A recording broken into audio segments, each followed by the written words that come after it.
Right here I have this KitchenAid food grinder attachment. I'm gonna go ahead and open this up and show you all the pieces that comes with.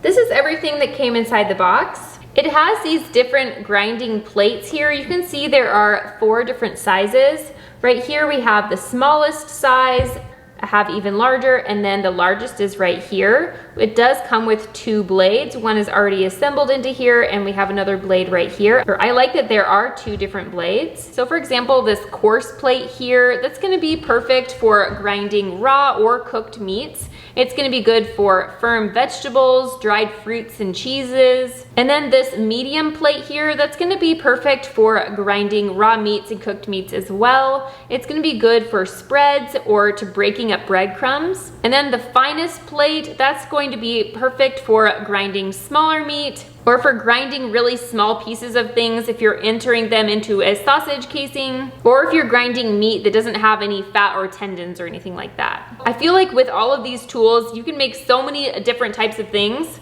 This is the actual attachment that is going to go onto your KitchenAid, which I'm gonna show you how we do that later. And this is the piece that goes right on top, so that you can funnel everything in nice and clean. These are the different pieces you're going to use for sausage casings. There are 3 different sizes here. This also does come with a burger press, so if you're making hamburger patties, you can fit them right into here and you can just use this to press them down. And then you have the perfect burger shape. This is the little pusher to push all of the meats down into this piece. And then it does come with some of these little separations. If you are making a lot of hamburger patties, you can separate them easily with this. The nice thing about this set compared to other sets similar to this is that this one does have a burger press, which they usually don't come with. And this does have the 3 different sized tubes, which is really nice. And then another nice thing is that all of these grinding plates and grinding blades are stainless steel. I have everything all set up and ready to go. We are going to be making meatballs today. I'm gonna go ahead and set up this meat grinder to my KitchenAid so that we can get started. I'm just gonna first start by unscrewing this little front piece right here. And now I'm gonna be able to place the meat grinder on the tip here. I already installed all of the different pieces that I wanted based on how small or large I want the meat grounds. So that's already set up. Now that that's right into place, I'm just gonna screw this little screw piece back in. Now we can place this top piece that fits really nicely just like that. And now we can use the damper when we're ready to put our meat in here. I like to go ahead and use the bowl that comes with my KitchenAid to catch all of the meat in there. That way, if I am making something that I do eventually need to mix up, I already have my KitchenAid out here and I can do that really easily.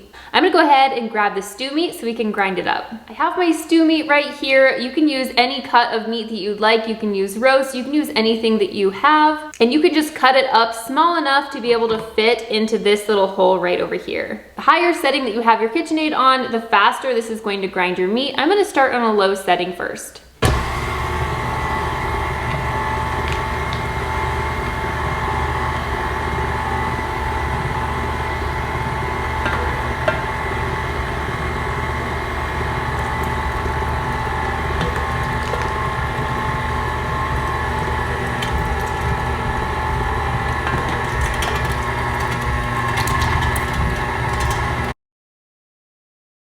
I do like that this feeds the meat through pretty well on its own. I am using this damper, but I really don't feel like I need to. And I will say, this does take pretty big chunks of meat. I thought I might have to cut them a little bit smaller, but I don't need to.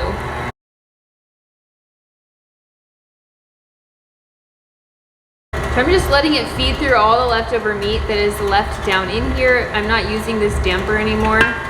So I'm just waiting for this to kind of finish pushing the rest of what's in there out. So I just wanted to show you what this bowl looks like. I love that I can get a little bit more of a coarse ground beef. That's gonna make meatballs and other items exactly the way that we like them. Even though these are a little bit bigger grounds of ground meat, this is still really nice and tender. Oh, this is gonna make such nice meatballs. I'm gonna go ahead and add all of the seasonings and the different things that my family likes in meatballs, and I'll cook them up and I'll show you what they're like afterwards. Okay, I just finished making this spaghetti and meatballs. Oh my goodness, this looks so good. I already tried a meatball and it's the perfect texture. It's exactly the way we like it. I'm so thankful that now we're finally able to have a meat grinder that is all stainless steel. This is just gonna make it so much easier to get the cuts of meat ground down exactly the way you want it.